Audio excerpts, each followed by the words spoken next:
Good morning, world. This is MJ, and this is your ESPN of boxing.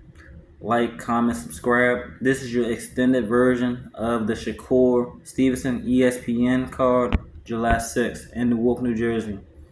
So, actually, to start it out, we're going to say Calvin Davis, Keyshawn brother. He got a unanimous decision. Now let's get into the main card. So Abdullah Mason versus Luis LeBron. The first round, it started off. Mason was just trying to figure out range, control distance with jab. He's a southpaw too, so it was southpaw versus orthodox. Um, Realistically, the second round is where it started getting rough. Mason was letting off a lot of feints and combinations, and a lot. Well, it was Tim Bradley, but Tim Bradley was comparing him to Roy Jones. That's kind of premature, but he did look very, very sharp. The second round, he got a knockdown. He's southpaw, so it was three. It was two right hooks. Then the guy got up, basically beat the 8 count, got up, and then he hit him two more times with the right hook, if I'm not mistaken. It might have been the left, but I'm not sure because he was southpaw. But at the end of the day, it was levels. Like you could see Mason Rudolph, he was comfortable. He wasn't rushing anything. His defense was on point. He was catching everything, head movement, and then he wasn't sitting in front of LeBron. So like I said on that one, third round, their corner threw in the towel. LeBron couldn't do anything with him, and it wasn't like the fighter was refuting it at all. He was okay with it. All right, so the next fight was Keyshawn Davis versus Miguel Maduëno. I'm sorry. So it started off. Keyshawn Davis focused on my body. Maduëno was walking in like he was. If you remember the Steve Claggett fight, he was walking him down the whole fight. The whole fight. I give him that he had nothing but heart. Keyshawn Davis was controlling with the jab. Keyshawn Davis was keeping him at a distance. When he'd get in, Keyshawn Davis was using the clinch very well. Keyshawn Davis was catching a lot of shots on the shoulder, coming back with the right cross uppercut, and that was really his bread and butter.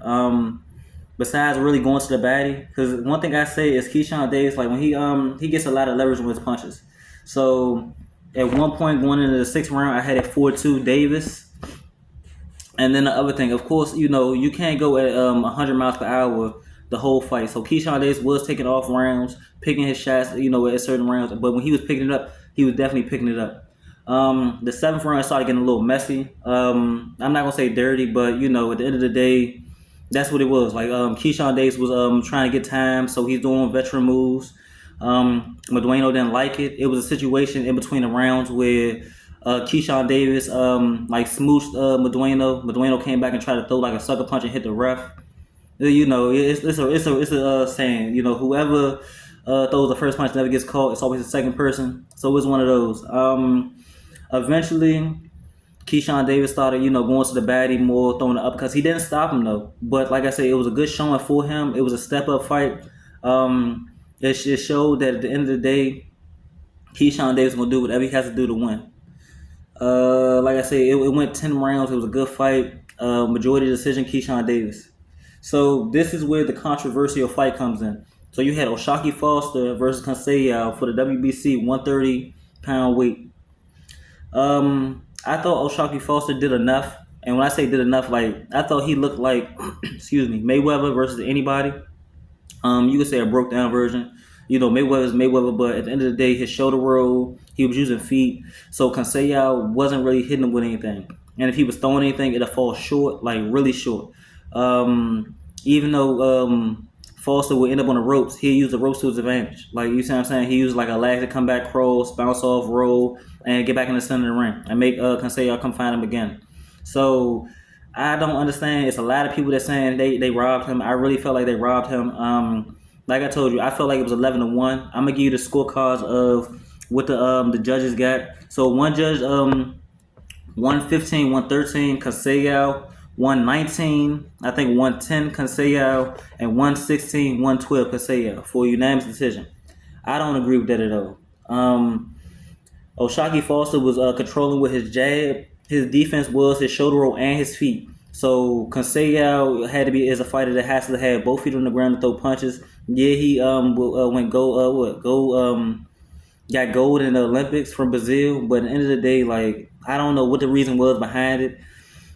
Top Rank said that O'Shoquie has one more fight with them, so I'm guessing they wanted to keep the belt on the Top Rank side. That's not really fair at all.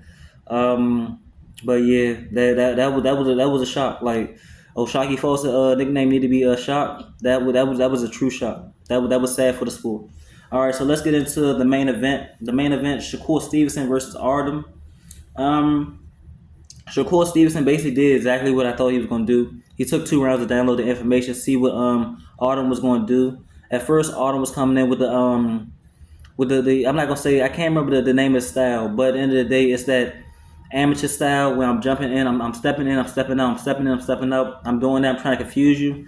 But after the third round on, after Shakur Stevenson figured him out, he basically started setting him up with a 1-1-2 feints. And one thing I didn't like was Shakur was sitting in front of him way too much. But at the same time, he felt like he could get him. He could end the fight at any time, which wasn't the case.